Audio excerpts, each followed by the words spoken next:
I don't know for who this message is. Maybe you're also going through a fearful thing. Last week, I took my husband to the airport, and as I was driving out of the airport, it's like fear just gripped my heart, but bad.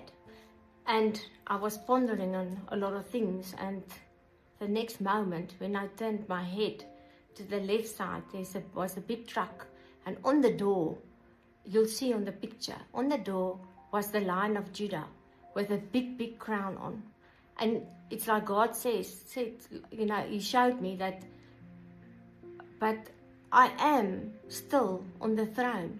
And I remember that video that I made a little while back, that it said clearly, God is still on the throne. So whatever fear, when I saw that, it was such a confirmation.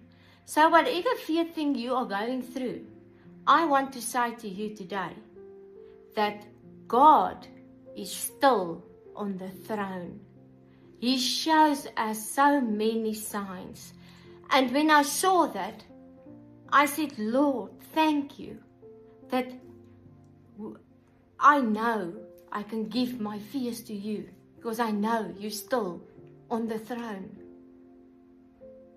Thank you, Jesus.